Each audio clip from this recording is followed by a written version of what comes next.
ধর্ম সেরা ধর্ম। Love is power, love is peace, love is happiness, love never dies. সবাই ভালো থাকুন, সুস্থ থাকুন।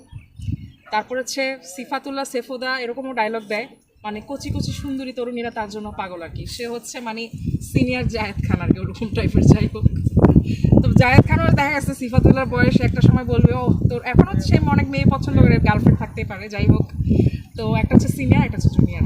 ওকে, যাই। তো বলে যে আমার আশেপাশে আমি হচ্ছে ক্লাউডিয়া, আমার বান্ধবী। সেফু এভাবে বলতো, আমার ক্লাউডিয়া, আমার বান্ধবীকে আমি আজকে চুম্বন করেছি বলে তারপর হচ্ছে গাছের সাথে একটু কিস করবো। দেখি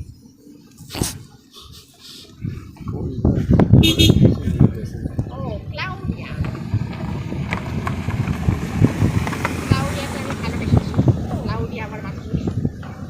খালি মুখে মুখে আছে সিফাতুল্লাহ সেফুদা, খালি মুখে মুখে আছে চাপাবাজি, মুখে মুখে খালি আছে চাপাবাজি যে তার বান্ধবী আছে ক্লাউডিয়া, কিন্তু গাছের জড়ায় ধরে চুমা দেয়। এটা হচ্ছে আরেক চিটার সিফাতুল্লাহ সেফুদা।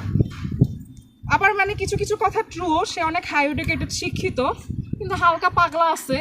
আবার সে খুব মানে বান্ধবী চায় লটস অফ আর কি। মানে এক একজনের ভালো লাগা পছন্দ, মানে গার্লফ্রেন্ড থাকবে, এটা থাকতেই পারে, এটা অপরাধের কিছু না। তো সিফাতুল্লাহ কিছু কিছু কথা অনেক ভালো লাগে।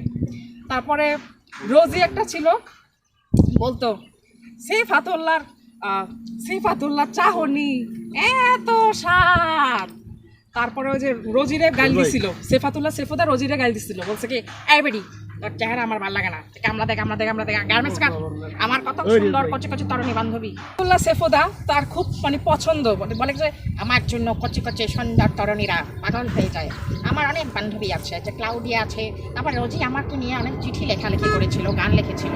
প্রথমে হচ্ছে রোজি সিফাতুল্লাহর একটা মানে পিছে লাগছিল, আমি যেমন জায়েদ বাবুর পিছে ঘুরঘুর করি, সিফাতুল্লাহর পিছে একটা ঘুরঘুর করছিল, নাম হচ্ছে রোজি। রোজি বলতেছিল সিফাতুল্লাহ চাহনিটা এত স্বাদ। তখন সিফাতুল্লাহ সেফুদা রিপ্লাই দিছিল, এই বেডি রোজি তোর চেহারা শুধু আমার ভালো লাগে না, তুই কামলা দেখ আমার গার্মেন্টস কাট, তোর সাথে আমার যায় না। আমার জন্য কত কচি কচি সুন্দর তরুণীরা আমার প্রেমে পাগল হয়ে গেছে। আমি ডক্টরেট করা, আমি হলিউডে নাটক করি, বলিউডে কাজ করি, আমি হলিউডে মুভি করি। সবসময় সিফাতুল্লাহ সেফুদা খালি হলিউডে সিনেমাই করে, আজ পর্যন্ত হলিউডে একটা ঝাড়ুদারের ফুটেজ পর্যন্ত দেখলাম না। আমার আফসোসটা এখানেই। তারপর অনেক সময় সিফাতুল্লাহ সেফুদা গরুর মাংস রান্না করে, তখন বলে যে দেখ আর গরিবরা তোরা কি গরুর মাংস খাইতে পারো, আজকে আমি গরুর মাংস খাবো, আজকে আমি রেড ওয়াইন দিয়ে গরু খাবো, তোদের কোনো সমস্যা আছে? আর হ্যাঁ, যেটা বলেছি সেটা স্বাস্থ্যের জন্য ক্ষতিকর, রেড ওয়াইন আপনারা ভুলেও খবরটা টাচ করবেন না। সিফাতুল্লাহ তো এটা পাগলা, খাইতে খাইতে তো ওরকম হয়ে গেছে, বোঝেন নাই? ওরে ফলো করতে গেলে লাইফ ফেল হয়ে যাবে। হয়তো বা মন খারাপ থাকলে ওরা একটু দেখেন আর কি, মানে ওর ভিডিও টিডিও কেমন আর কি। যাই হোক, তো আল্লাহর কাছে দোয়া করি সিফাতুল্লাহ সেফুদার যেন মানে মাথাটা যেন সুস্থ হয়ে আসে। এখন তো দেখি যে না, মাশাআল্লাহ ভালোই হয়েছে আগের থেকে। এই দেখ আমাকে বারবার খালি তোরা মেসেঞ্জারে ফোন করে ডিস্টার্ব করস বেড়ারা। আমাকে তো সব তরুণীরা ফোন করে, আমাকে কিছু কিছু তরুণীরা ফোন করে। আমার বাংলাদেশে একটা নাতি আছে, সেই নাতি আবার বলে যে দাদু তোমার অনেক বান্ধবী আছে, কচি কচি সুন্দর তরুণীরা আছে। সেফাতুল্লাহ সেফুদা। আবার আমি সিফাতুল্লাহ সেফুদার কবিতাটা আবার অ্যাগেন বলি, প্রেম ধর্ম সেরা ধর্ম। Love is power, love is peace, love is happiness, love never dies. সবাই ভালো থাকুন, সুস্থ থাকুন।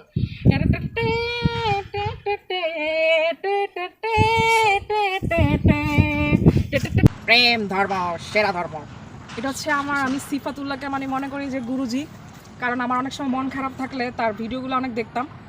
তারপর একদিন বলতেছিল শালা ড্রাইভার মেসেঞ্জারে ফোন দিয়ে আমরা ডিস্টার্ব করে তো গড়ে ছটালা। তারপরে হচ্ছে আমি এখন বিরিয়ানি খাচ্ছি, ওর কি কোনো সামর্থ্য আছে?